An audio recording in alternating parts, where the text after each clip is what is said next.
It's 4:06 GMT. Hello, welcome. This is The World Today from the BBC World Service. I'm Sunita Nahar. Fighting is taking place on several fronts in Libya. In Zawiya, just 50 kilometres from the capital Tripoli, rebel forces opposed to Colonel Gaddafi's government have engaged his troops for control of the city centre. They took a nearby oil refinery from government control on Thursday, as well as much of the rest of the city. Hussein Azveik is involved in the uprising in Zawiya. I lost my we could say my best friend and my dear brother, Ibrahim. He died last Sunday. Adding to that, I lost another 5 members of my family. Adding to that, some casualties. So, but it's worth it. It's worth it to feel free. It's worth it to feel the freedom. After 42 years of disaster life, no liberties, no freedom, it feels so good. First time we feel really good. In Garian, about 80 kilometres south of Tripoli, local people celebrated after their town was captured by rebel fighters. Now we are free. We are very, very happy. Yeah. Sorry. We are very happy in Garian because now Gaddafi get out from Garian. We are brave women because we are still alive in Garian, and Garian is become free. The rebels also say they've taken the town of Zlitan as well, but with heavy losses. From nearby Misrata, Ola Gerin has this report.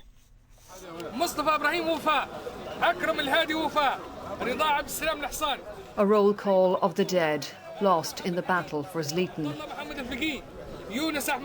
The names listed on a handwritten sheet posted outside a Misrata hospital. The crowd pushes forward. There are worried men here, anxious to see if their sons are on the list. At a field hospital, we met a young fighter called Salah, just back from the front and mourning his brothers in arms. Some of those who died were my friends and neighbours, he said. One of the guys I went into battle with died right in front of me. Salah told us he would go straight back to the front line. The fight for Zlitan is continuing. The rebels blame their heavy losses on their light weapons, which are no match for Colonel Gaddafi's tanks. But they have already achieved one victory, evacuating about 50 families from Misrata who were trapped in Zlitan. Nuha was one of those bussed away from the battlefield. It's a dream come true, she said. I hope the same will happen in Tripoli. If the rebels can take Zlitan, which looks increasingly likely, they will be closer to that goal. The capital is about 2 hours' drive west, but there will be other obstacles along the way. Ola Gerin in Zlitan. There have been more Israeli airstrikes on the Gaza Strip in retaliation for a series of coordinated attacks that killed 8 Israelis on Thursday. Reports from Gaza say a number of people were killed in the latest Israeli airstrikes. On Friday, Palestinian militants fired rockets from Gaza into Israel, injuring several people. Our reporter in Gaza City, Rushdie Abu Alouf, described the situation there. The Israeli airplanes and the Israeli drones are still flying over the Gaza Strip. We have seen today as much as 9 Israeli airstrikes targeting different places, and most of the targets were against militants who were firing rockets at Israel.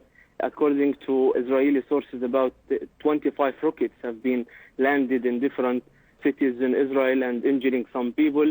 The latest airstrike in Gaza was targeting a group of people, according to Hamas sources, and the 3 people are from one extended family. One of them is a 5-year-old boy who was killed. The Hamas Health Ministry was issuing a statement accusing Israel of committing war crimes, as the statement said, and they said they are targeting innocent civilians, and at least 6 kids were killed out of 14 people that have been killed since the beginning of the escalation.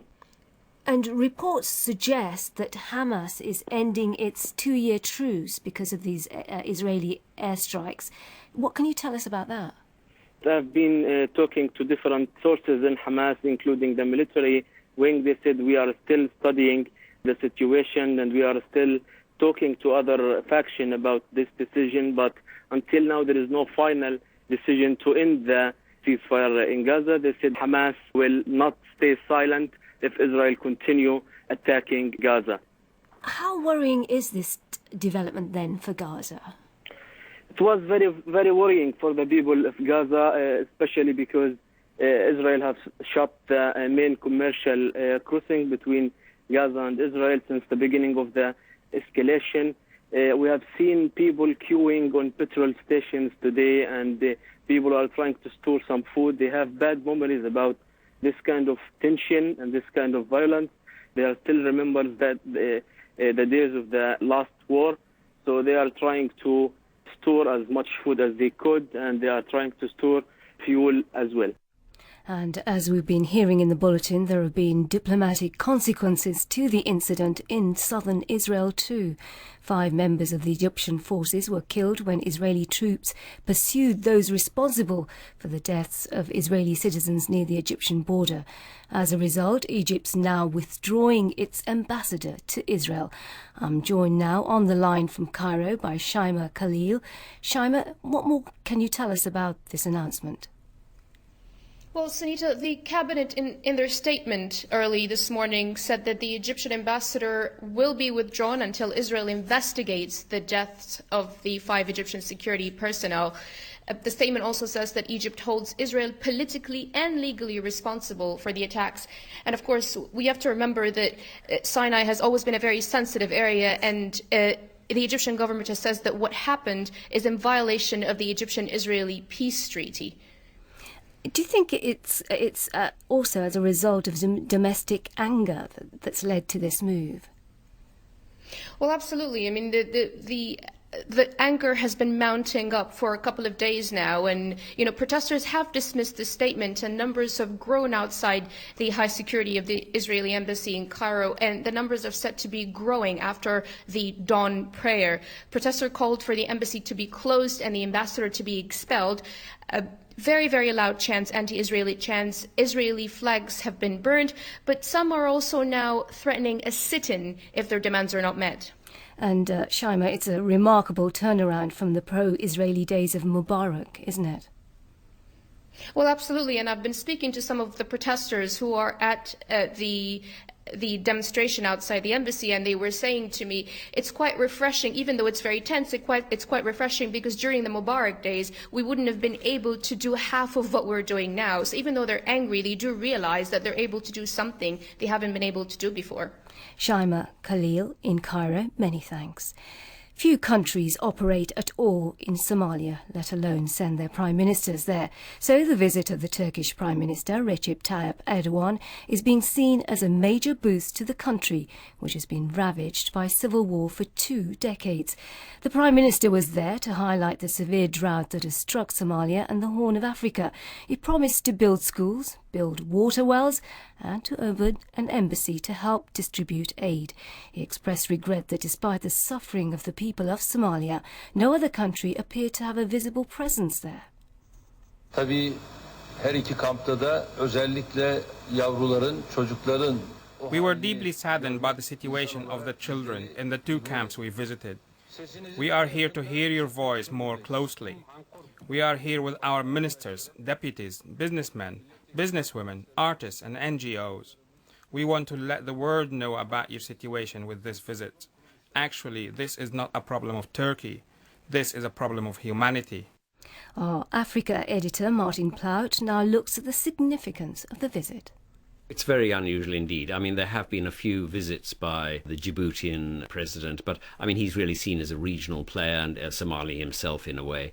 So it is one of the first times that a head of state has arrived in Somalia since the 1990s and the fall of the Siad Barre government. I think that there are some pluses out of this visit.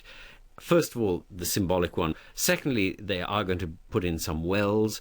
They're going to, do some repairs to the infrastructure of the capital. but also it is a boost to the country that they feel that, you know, somebody cares about them, and a Muslim there showing solidarity with fellow Muslims. Now, of course, the question is, in a sense, how will Al-Shabaab, the hardline Islamist group which controls most of southern Somalia, react? And the problem there is, of course, that they are Wahhabis. They are sort of Islamists on the model of the Saudis, rather than a moderate Muslim in the line of the Turkish Prime Minister. And that was Martin Plout. You're listening to the BBC World Service. Riot police have again clashed with protesters angry at the money being spent on a visit by Pope Benedict to the Spanish capital, Madrid. Police chased the demonstrators away from a procession in which the Pope was joined by huge crowds of pilgrims from around the world. Our correspondent in Madrid, Sarah Rainsford, told me what had been happening. Around 1,000 people turned out on the street near Atocha station, and they came to protest against the cost of the Pope's visit to the taxpayers here in Spain, to non-Catholics who aren't particularly interested in the Pope visiting here. The price tag has been put at around 50 million euros, and this is happening at a time when Spain is in deep economic crisis, when a lot of young people are unemployed. 46% of the young population here don't have jobs. So that's what sparked this protest. But what's happened is that the protesters tried to get to Sol Square, a symbolic square at the heart of Madrid, and they were blocked by police. The police were protecting Catholic pilgrims who've come to the town for the Pope's visit. And what about the Pope's supporters?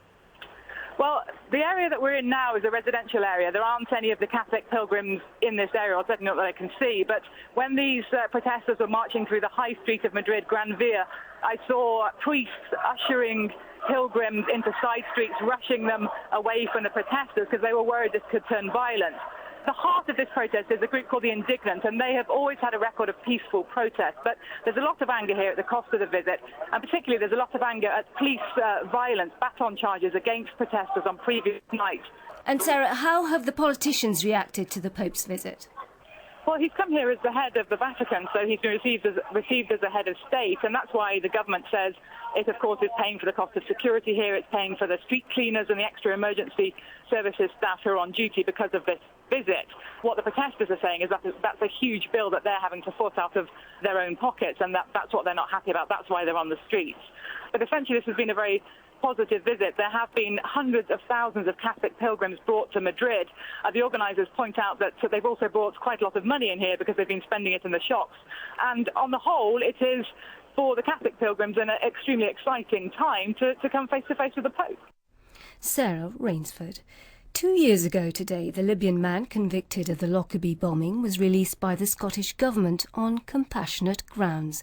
Abdel Basset al-Megrahi had served 8 years of a life sentence for blowing up Pan Am Flight 103 over southern Scotland in December 1988. 270 people were killed. Megrahi has cancer, and the Scottish Government was advised that he'd had about 3 months to live. But Mr. Megrahi is still alive.